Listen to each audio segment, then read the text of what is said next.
diberi peringatan malam hari ini untuk merenungkan firman Tuhan, mengimaninya dan melakukan firman Tuhan.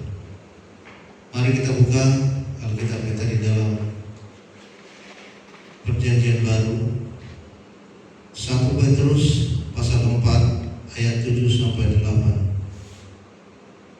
1 Petrus pasal 4 ayat 7 sampai dengan yang ke-8. Sudah ditemukan firman Tuhan? Haleluya. Saya akan bacakan firman Tuhan. Kesudahan segala sesuatu sudah dekat. Karena itu kuasailah dirimu dan jadilah tenang, supaya kamu dapat berdoa.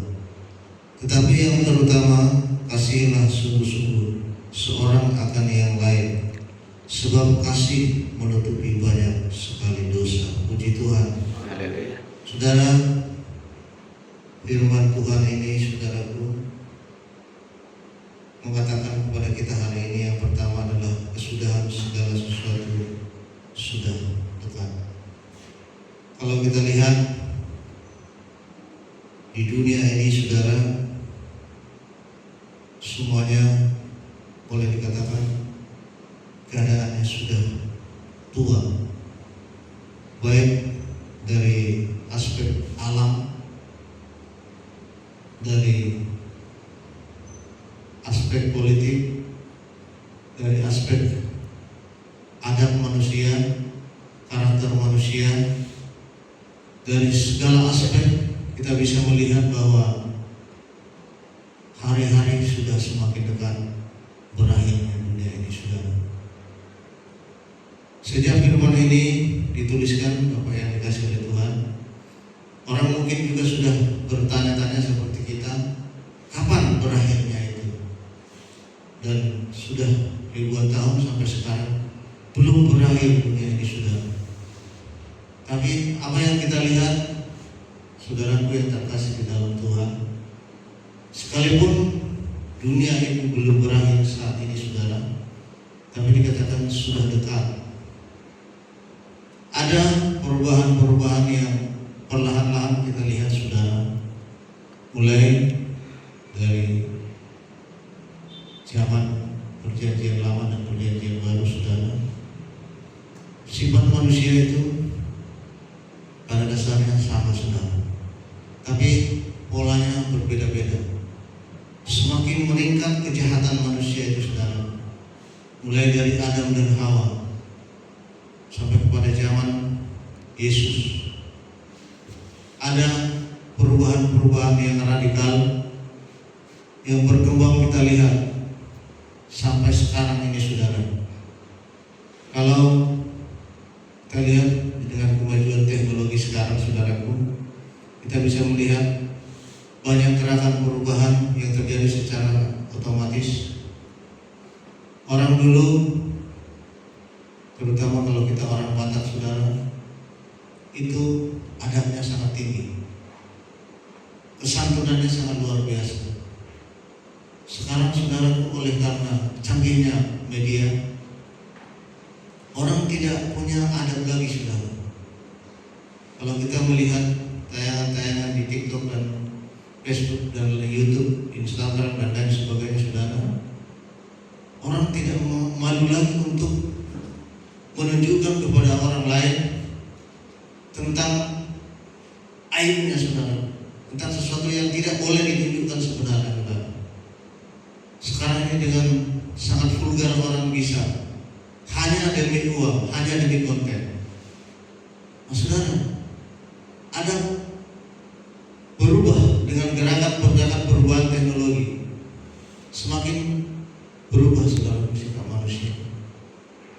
Nah, gerakan perubahan inilah yang kita harus antisipasi, saudaraku. Seperti Petrus katakan, kesudahan segala sesuatu sudah dekat. Apa yang harus kita antisipasi untuk menangkal semua ini, supaya kita jangan menjadi orang-orang yang tersesat, yang salah arah oleh arus zaman ini yang terus berkembang. Kita pun terbawa arus itu, saudara. Ini yang harus kita tangkal, saudara. Sebagai orang percaya, kita bisa akan dibawa oleh arus perkembangan dunia ini, saudara. Karena kita ada di dalamnya, saudara. Di dalam zaman perubahan ini, saudara. Kita bisa tergerus oleh situasi ini, saudara. Nah, firman Tuhan mengajak kita malam hari ini berkata bahwa kuasailah dirimu, jadilah tenang, supaya kamu dapat berdoa. Ada 3 kata, saudara. Kuasailah dirimu, tenang, dan berdoa. Nah, saudara, sebagai orang percaya, saudara, kita juga terkadang bisa panik ya terhadap segala sesuatu yang terjadi.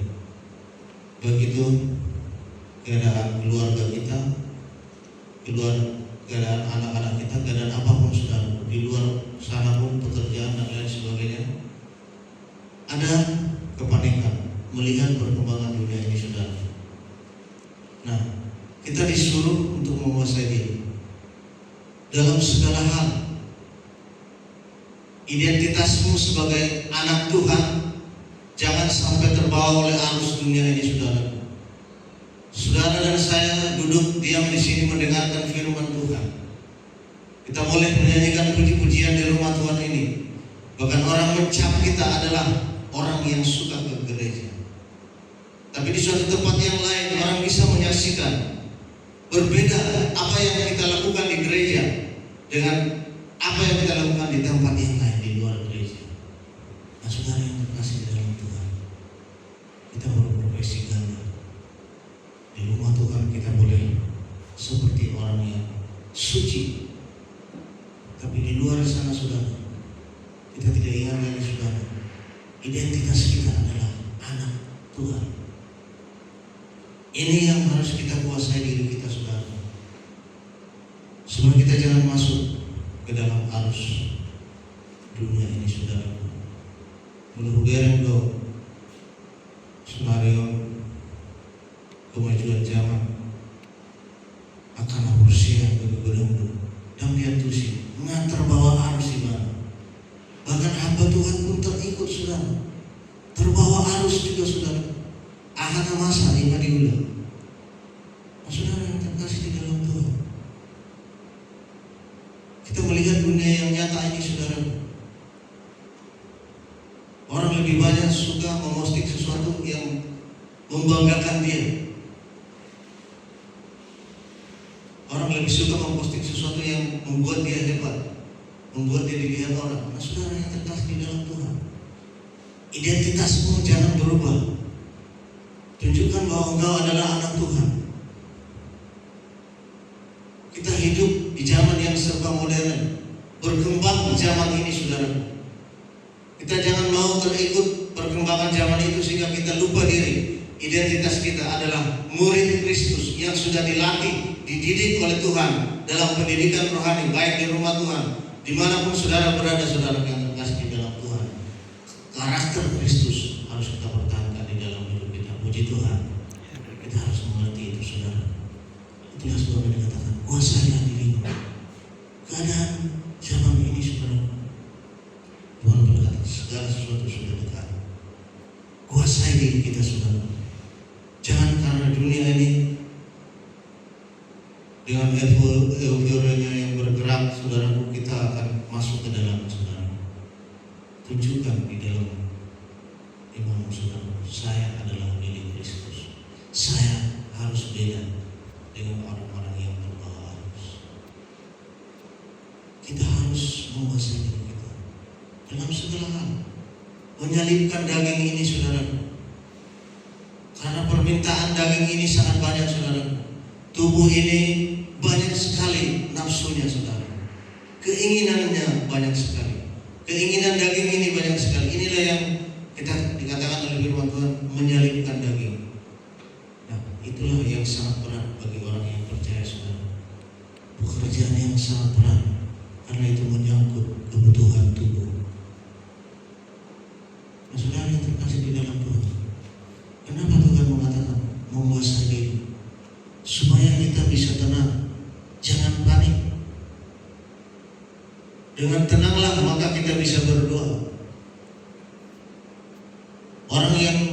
tidak tenang akan sulit berdoa. Saya rasakan itu saudara. Mulai lagi tidak tenang, rasakan mau doa pertama lalu dijawab.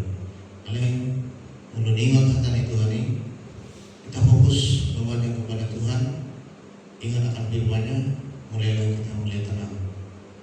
Kita ingat semua kata-kata Tuhan yang pernah kita dengar, yang pernah kita baca, yang pernah kita renungkan. Maka ketika jiwa ini sedang tidak tenang, maka firman itu sendirilah yang membuat jiwa kita menjadi tenang. Amin. Firman Tuhan itu yang membuat jiwa kita tenang. Supaya apa saudara? Supaya kita bisa berdoa. Berdoa adalah pekerjaan yang gampang untuk disebut, tapi saudaraku yang terkasih di dalam Tuhan, adalah pekerjaan yang sulit untuk dilakukan secara kontinu. Tidak kontinu saudara. Kita orang-orang yang percaya dibutuhkan oleh Tuhan memang harus kontinu untuk berdoa. Karena hubungan kita dengan Tuhan adalah hubungan yang harus kontinu, terus berjalan terus. Jangan tegur Tuhan hari ini, 3 hari lagi tidak ditegur. Kita masuk ibadah hari ini, beberapa bulan lagi baru masuk. Maksudnya yang terkasih di dalam Tuhan. Sedangkan Tuhan kita, Bapa di surga, Dia selalu melihat kita, memelihara kita. Dia tidak pernah tertidur, tidak pernah terlelap. Nah kita saat ini saudara, kita sebenarnya banyak waktu, walaupun kita bekerja, tidak mungkin tidak punya waktu untuk berseru kepada Tuhan, untuk bersekutu dengan Roh Tuhan. Nah inilah yang harus kita kerjakan. Kuasai diri saudara. Lalu kita bisa menjadi tenang dan kita bisa berdoa saudara. Karena seperti kesaksian dari Bapak Sitompul tadi saudaraku, dia sudah mengalami suatu masa di mana kritis di dalam tubuh, roh dan jiwanya sudah terjadi saudara.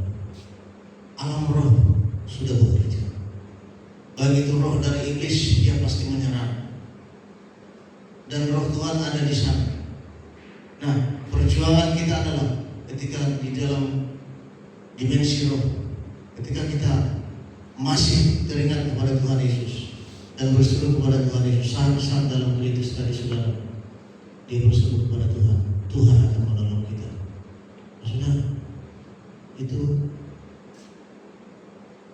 saksian dari Bapak Sitompul dari saudara. Saudara, semua kita akan masuk dalam dimensi itu suatu kelak.